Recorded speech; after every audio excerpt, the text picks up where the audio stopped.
మీరు ఇందాక ప్రతిపక్షంలో ఉన్నప్పుడు ఇట్లా విమర్శిస్తారని అన్నారు కదా. బలమైన ప్రతిపక్షం ఉంటే ఇలాంటివి కొంతవరకైనా పాలకులకి ఇంటర్స్పీక్ చేసుకునే అవకాశం ఉండేది. కానీ ఇప్పుడు ఆంధ్రాలో అసలు ప్రతిపక్షం ఉందా అంటే మీరేం చెప్తారు? ఆంధ్రాలో ప్రతిపక్షం లేదు. ప్రతిపక్షానికి ఒక రోల్ ఉంటుంది.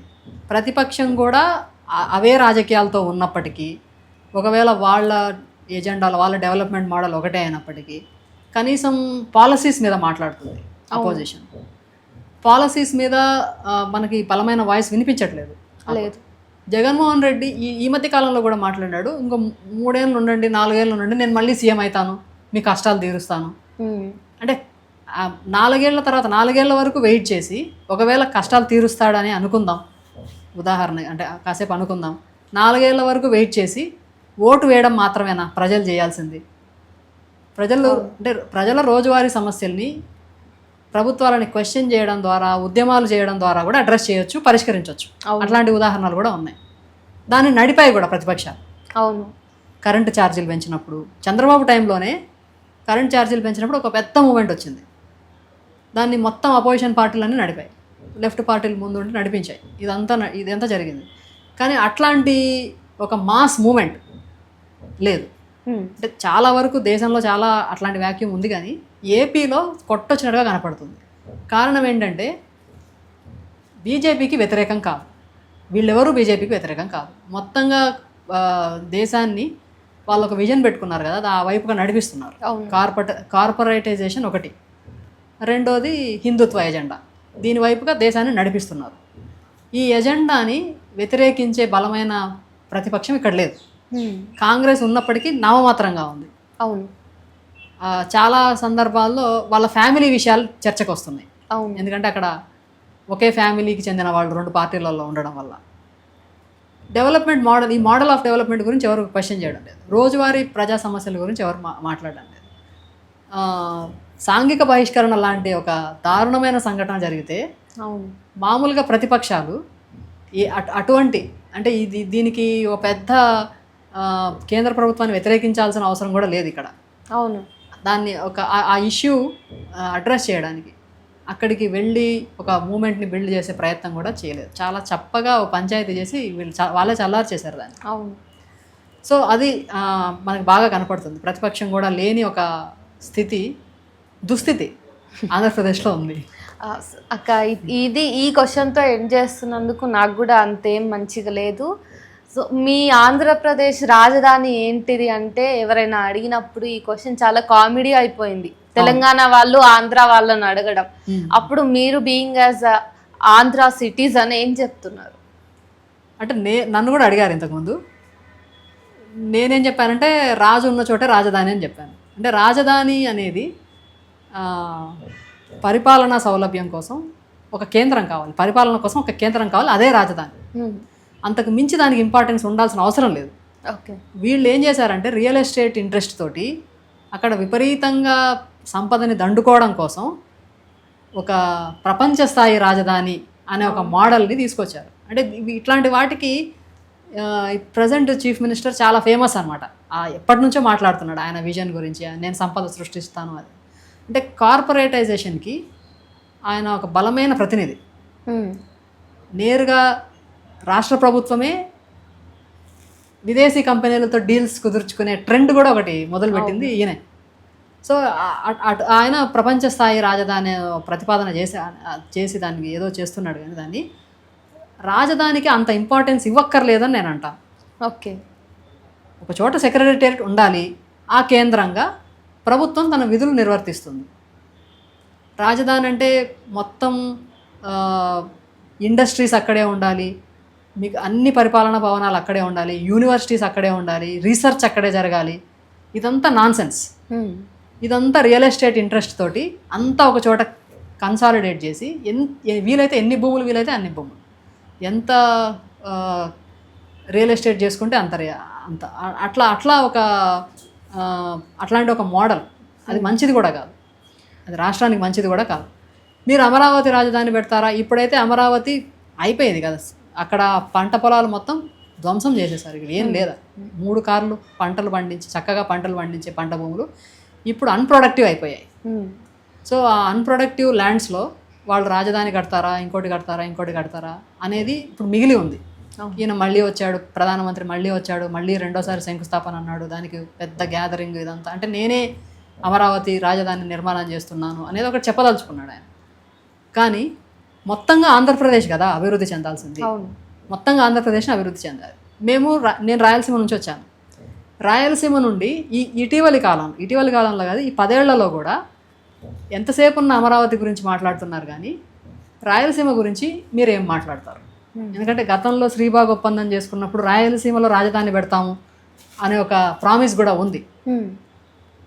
కాబట్టి ఆంధ్రప్రదేశ్ అంటే మా రాయలసీమకు చెందిన ఒక నాయకుడు ఉన్నాడు. అమరావతి అంటే ఏపీ అంటే ఆంధ్రప్రదేశ్ పోలవరం మాత్రమే కాదు, అన్ని ప్రాంతాలు ఉన్నాయి ఇందులో, అందరికీ సంబంధించిన ప్రాంతం ఇది. ప్రభుత్వం, ముఖ్యమంత్రి అన్ని ప్రాంతాలని సమదృష్టితో చూసి అభివృద్ధి చేయాలి. రాయలసీమ వైపు నుంచి బలంగా డిమాండ్స్ కూడా వస్తున్నాయి. వచ్చినప్పుడు అక్కడ కూడా వాళ్ళు వాళ్ళ మోడల్ ఎట్లా ఉంటుందంటే, గోదావరి నుంచి బనకచెర్లకి నీళ్లు ఎత్తిపోస్తానని చెప్తున్నాడు. గోదావరి ఎక్కడుంది, బనకచెర్ల ఎక్కడుంది, శ్రీశైలం ఎక్కడుంది? రాయలసీమ వాళ్ళు ఏమడుగుతున్నారంటే, శ్రీశైలంలో రోజు టీఎంసీలు, 100 టీఎంసీలు నీళ్ళు వెళ్ళిపోతున్నాయి, పోయి ప్రకాశం బ్యారేజ్లో కలిసి అక్కడ నుంచి నాగార్జున సాగర్లో పడిపోయి సముద్రంలో కలిసిపోతున్నాయి.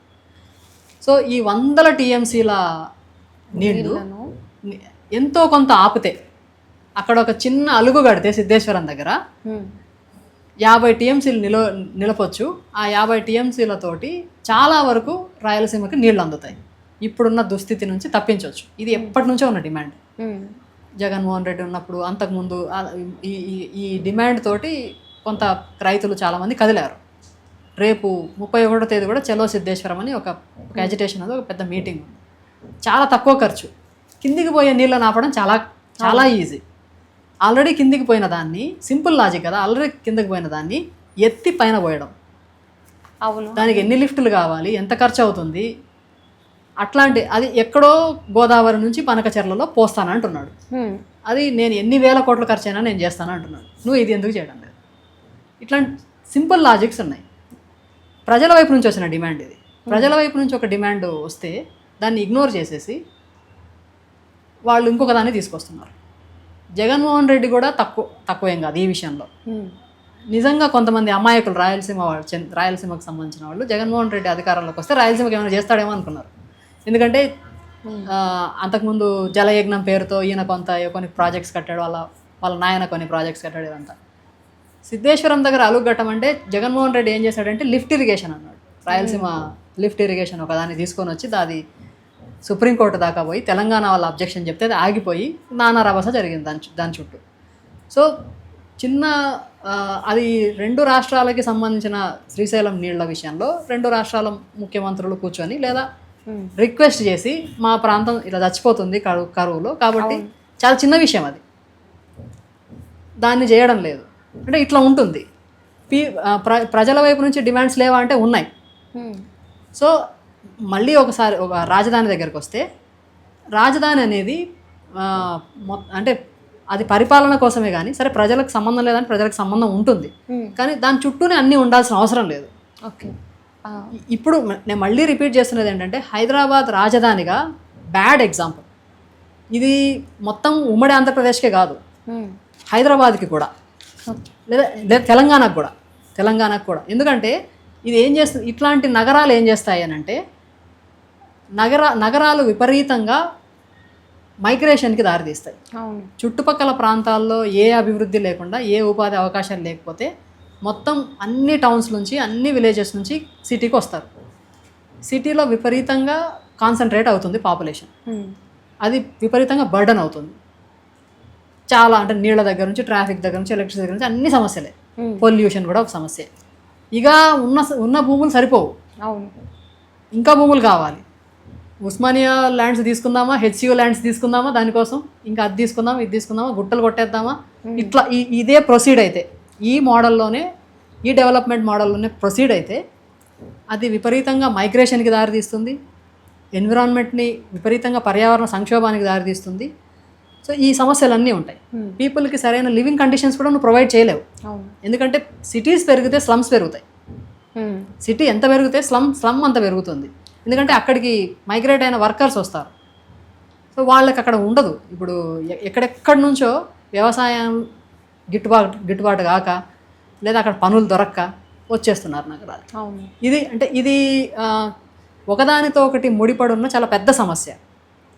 దీన్ని ఒక పెద్ద రాజధాని కడితే మొత్తం రాష్ట్రం అంతా అభివృద్ధి చెందుతుంది అనేదే ఒక తప్పుడు భావన.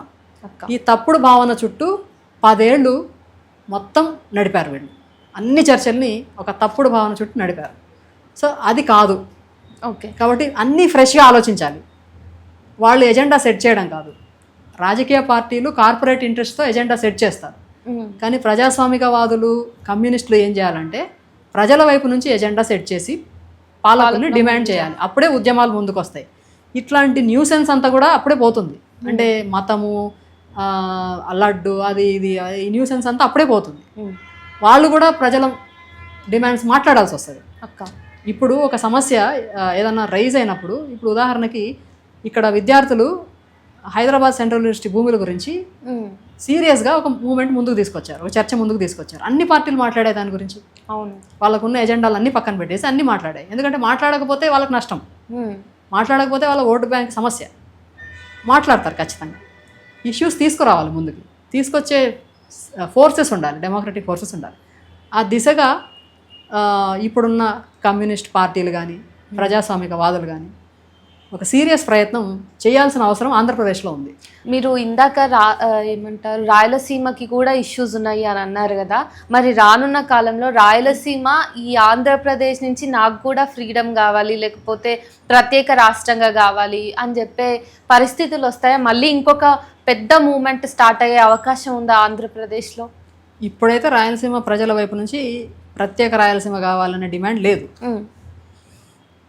కానీ ఇట్లనే ఇగ్నోర్ చేస్తే, ఇట్లనే పాత అనుభవం నుంచి పాఠం నేర్చుకోకుండా ఇట్లనే ఆ సమాజాన్ని ఇగ్నోర్ చేస్తే రాయలసీమ సమాజంగా ఒక ఐడెంటిటీ ఉంది. ఎట్లయితే తెలంగాణకి ఒక తెలంగాణ సమాజంగా ఒక ఐడెంటిటీ ఉందో, ఇవన్నీ అంటే అంతా తెలుగు జాతి అయినా తెలుగు జాతిలోనే వేరు సమాజాలు ఉన్నాయి. మనదంతా ఒక సమాజం కాదు. ప్రతి సమాజం యూనిక్ అన్నమాట. దాని భౌగోళికంగా కానీ సాంస్కృతికంగా కానీ ప్రతి సమాజం యూనిక్.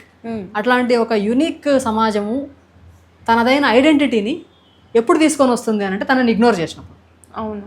కాబట్టి రాయలసీమ ఐడెంటిటీ మేము విడిగా ఉంటాము, మా ఐడెంటిటీ మాకుంది, మేము రాష్ట్రంగా ఉంటాము అనేది ఎప్పుడు వస్తుంది అని అంటే దాన్ని పూర్తిగా ఇగ్నోర్ చేసినప్పుడు, నీ మొత్తం డెవలప్మెంట్లో దాన్ని భాగం చేయనప్పుడు, మిగతా ప్రాంతాలతో పోలిస్తే ఎక్కువ నష్టపోయినప్పుడు, ఇట్లాగే రైతుల ఆత్మహత్యలు పెరిగిపోతూ ఉపాధి అవకాశాలు ఏమీ లేకుండా ప్రతి విషయంలోనూ స్పష్టంగా ఒక చిన్న చూపు వివక్ష అనేది కనపడుతుంది. దీన్ని ఇట్లాగే కంటిన్యూ చేస్తే భవిష్యత్తులో ఖచ్చితంగా అట్లాంటి ఒక సెంటిమెంట్ రైజ్ అవుతుంది, అట్లాంటి ఒక ఆగ్రహం వస్తుంది ప్రజల వైపు నుంచి. వాళ్ళ ఐడెంటిటీ, వాళ్ళు మా ఐడెంటిటీ ఇది, మాకు ఇది కావాలి, మేము ప్రత్యేక రాష్ట్రంగా ఉంటాము అని కూడా అంటారు. ఇది రాయలసీమ కొత్త కూడా కాదు. ఎందుకంటే ఉద్యమంగా రాకపోయినా ఒక వాయిస్గా ఎప్పుడో 100 ఏళ్ళప్పుడు వచ్చింది. తమిళనాడు నుంచి ఆంధ్ర ప్రాంతం విడిపోతున్నప్పుడు ఇక్కడ రాయలసీమ మేధావులు ఒక చర్చ చేశారు.